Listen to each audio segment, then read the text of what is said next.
তো নিষ্ঠা, প্রথমেই আমরা যে গুরুত্বপূর্ণ খবরে নজর রাখবো, আজ এবং আগামীকাল এই 2 দিন ধরে একাধিক কর্মসূচির ঘোষণা আন্দোলনরত জুনিয়র চিকিৎসকদের। সকাল 10টা থেকে জেলায় জেলায় ক্লিনিক করবেন জুনিয়র চিকিৎসকরা। জুনিয়র চিকিৎসকদের ক্লিনিক সংলগ্ন এলাকায় জনতার মতামত কর্মসূচি আন্দোলনকারীদের। আর কি কি কর্মসূচি রয়েছে কথা বলবো, আমাদের প্রতিনিধি সোমা দাস রয়েছেন আমাদের সঙ্গে। সোমা, কি কি কর্মসূচি রয়েছে? দিনে 2 বার ব্যবহার করো স্টপেজ ক্রিম আর নিজেকে রাখো evergreen. কেয়াশেড aroma therapy stoppage cream, আর খুঁজে পাও নতুন আমিকে।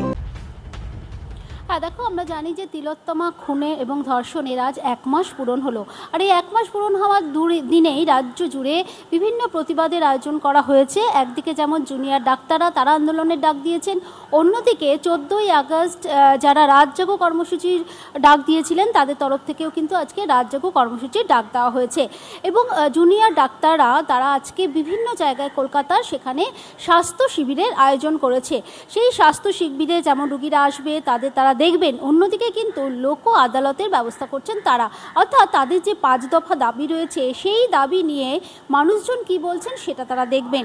অপরদিকে তাদের তরফ থেকে একটা আবেদন করা হয়েছে যে বিকেল 5টার সময় মানববন্ধন যাতে তারা করেন।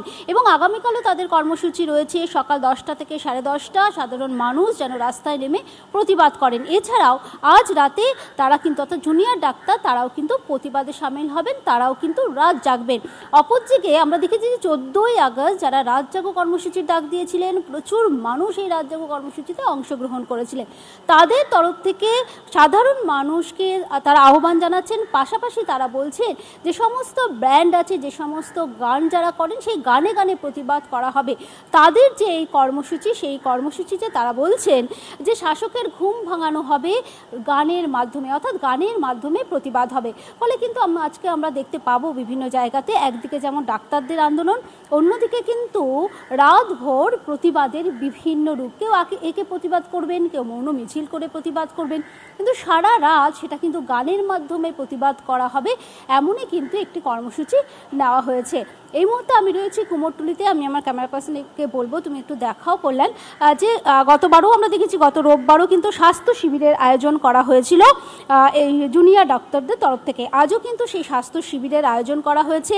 অর্থাৎ জুনিয়র ডাক্তাররা তারা হাসপাতালে পরিষেবা সেভাবে না দিলেও তারা কিন্তু বলছেন যে তারা বিভিন্ন যে শিবির রয়েছে, স্বাস্থ্য শিবির করে কলকাতার বিভিন্ন জায়গাতে, যেমন স্প্ল্যানেড থেকে শুরু করে SSKM, NRS, এই সমস্ত জায়গায়, এমনকি কলকাতা শুধুমাত্র নয় বিভিন্ন জেলাগুলোতে সেখানেও কিন্তু এই ধরনের স্বাস্থ্য শিবির তারা করবেন। এবং স্বাস্থ্য শিবিরের মাধ্যমে তারা যারা রুগীরা আসবেন তাদের মানুষদের সেবা দেবেন। পাশাপাশি আজ যেটা নতুনত্ব, তারা লোক আদালত বসাবেন।